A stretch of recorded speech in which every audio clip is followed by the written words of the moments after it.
আসসালামু আলাইকুম ওয়া রাহমাতুল্লাহ। 1 মিনিট মাদ্রাসায় আপনাকে স্বাগতম।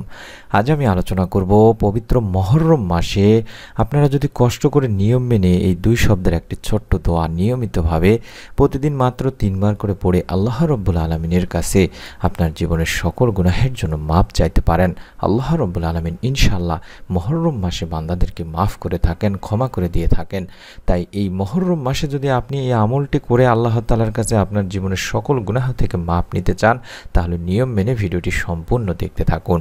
যারা এই মুহূর্তে ভিডিওটি দেখছেন, আপনাদের কাছে অনুরোধ করব, আল্লাহ রাব্বুল আলামিন আপনাকে ভিডিওটি দেখার তৌফিক দান করেছেন, তাই শয়তানের ধোঁকায় পড়ে ভিডিওটি থেকে বের হয়ে যাবেন না, সম্পূর্ণ ভিডিওটি দেখতে থাকুন। নতুন হিজরি বর্ষ শুরু হয়েছে আজ থেকে দিনী ভাই বোনেরা। হিজরি বর্ষের প্রথম মাসই হলো এই মুহররম মাস। পবিত্র কোরআন ও হাদিসে এই মাস সম্পর্কে বলা হয়েছে এটি অত্যন্ত ফজিলতপূর্ণ সময়। কোরআন মাজিদের ভাষায় আরবাআতুন হুরুম অর্থাৎ 4 সম্মানিত মাসের অন্যতম এই মাস। এই মাসে রোজা রাখার প্রতি বিশেষভাবে গুরুত্ব দেওয়া হয়েছে। হযরত আবু হুরায়রা রাদিয়াল্লাহু তাআলা আনহু থেকে বর্ণিত এক হাদিসে রাসূল সাল্লাল্লাহু আলাইহি ওয়াসাল্লাম বলেছেন যে রমজানের পরে আল্লাহর মাস এই মুহররমের রোজা হলো সর্বশ্রেষ্ঠ। সুবহানাল্লাহ। এটি সহিহ মুসলিম শরীফের হাদিস। এছাড়াও বুখারী মুসলিম শরীফের আরও একটি হাদিস পাওয়া যায়।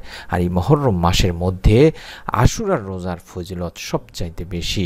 আব্দুল্লাহ ইবনে আব্বাস রাদিয়াল্লাহু তাআলা আনহু বলেন, আমি হযরত রাসূলুল্লাহ সাল্লাল্লাহু আলাইহি ওয়াসাল্লামকে রমজান ও আশুরায় যেরূপ গুরুত্বের সঙ্গে রোজা রাখতে দেখেছি, অন্য সময় তা দেখিনি। সহিহ বুখারী শরীফের সহিহ হাদিস।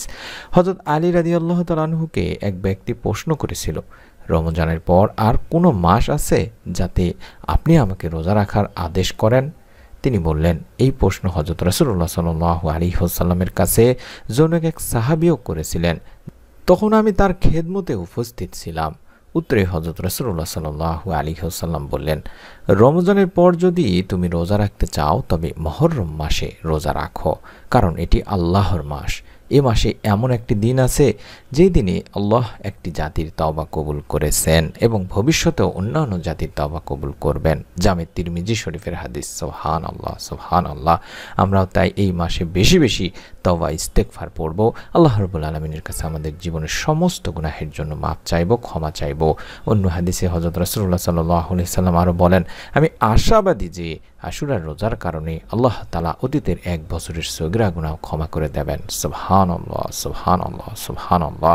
আমি আপনাদের সামনে আশুরার রোজা কবে, কি নিয়মে রাখবেন, আশুরার রোজা রেখে কি আমল করবেন তা নিয়ে বিস্তারিত আলোচনা করব ইনশাআল্লাহ।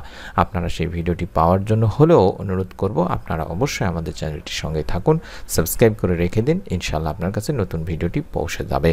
এবার আমরা আলোচনা করব যেই দোয়াটি পড়লে আশুরার এই পবিত্র মুহররম মাসে আল্লাহ রাব্বুল আলামিন বান্দাকে মাফ করে দেবেন, সেই ছোট্ট দোয়াটি। পাপী বান্দাদের আল্লাহ রাব্বুল আলামিন আশার বাণী শুনিয়েছেন, বলেছেন, হে আমার বান্দারা, যারা নিজেদের উপরে জুলুম করেছো অর্থাৎ গুনাহ করেছো, তোমরা আল্লাহর রহমত থেকে নিরাশ হয়ে যেও না। নিশ্চয় আল্লাহ সব গুনাহ মাফ করে দেবেন, কারণ তিনি ক্ষমাশীল, পরম দয়ালু। এক হাদিসেও হযরত আবু হুরায়রা রাদিয়াল্লাহু তাআলা আনহু থেকে বর্ণিত আছে, আল্লাহ রাসূল সাল্লাল্লাহু আলাইহি সাল্লাম বলেছেন, তোমরা যদি পাপাচার করতে, এমনকি তোমাদের পাপ আকাশের সীমা পর্যন্ত পৌঁছে যেত, অতঃপর তোমরা তওবা করতে, তাহলে আল্লাহ রাব্বুল আলামিন অবশ্যই অবশ্যই তোমাদের তওবা কবুল করবেন। সুবহানাল্লাহ, সুবহানাল্লাহ। তাই আমরা মনের মধ্যে কোনো প্রকার দ্বিধা না রেখে যে গুনাহ করি না কেন, আল্লাহ রাব্বুল আলামিনের কাছে আমরা বেশি বেশি এই ছোট্ট দোয়ার মাধ্যমে পবিত্র মুহররম মাসে বান্দাকে মাফ করে দিয়ে থাকেন। আল্লাহ রাব্বুল আলামিন আপনাকেও মাফ করেই দেবেন, এই বিশ্বাসে আমলটি করবেন। প্রত্যেক দিন বিশেষ করে নফল নামাজগুলোর পরে কয়েকবার দরুদ ও ইস্তেগফার পাঠ করে এই দোয়াটি অন্তত 3 বার করে পড়ার অভ্যাস করুন। এই পবিত্র মুহররম মাসে জুড়ে আপনারা আমলটি করবেন দিনী ভাই বোনেরা, অর্থাৎ পুরো মুহররম মাসে আমলটি করবেন। দোয়াটির বাংলা উচ্চারণ আমি দেখাই দিচ্ছি, আরবি উচ্চারণ দেখাই দিচ্ছি, যাতে করে আপনারা দেখে দেখেও পড়তে পারেন। স্ক্রিনশট নিয়ে নিন। রব্বি ইন্নী যালামতু নাফসি ফাগফিরলি, রব্বি ইন্নী যালামতু নাফসি ফাগফিরলি, রব্বি ইন্নী যালামতু নাফসি ফাগফিরলি। এইভাবে 3 বার করে পড়বেন। হে আমার রব, নিশ্চয়ই অবশ্যই আমি আমার নফসের প্রতি জুলুম করে ফেলেছি, সুতরাং আপনি আমাকে ক্ষমা করে দিন। আপনি আপনার গুনাহের কথা স্বীকার করে আল্লাহ রাব্বুল আলামিনের কাছে যদি এভাবে ক্ষমা চাইতে পারেন, আল্লাহ তাআলা এই মাসের ওসিলা আপনাকে ইনশাআল্লাহ মাফ করেই দেবেন।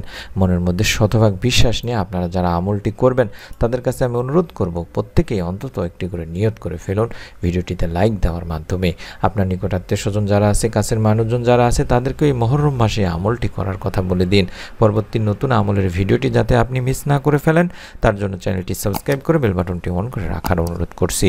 সকলে ভালো থাকুন, সুস্থ থাকুন। আমরা আল্লাহ তাআলার কাছে দোয়া করি যারা এই আমলটি করবেন নিয়ত করেছেন, আল্লাহ রাব্বুল আলামিন মুহররম মাসের ওসিলায় তাদের জীবনের সমস্ত গুনাহ মাফ করে দিন, আমিন।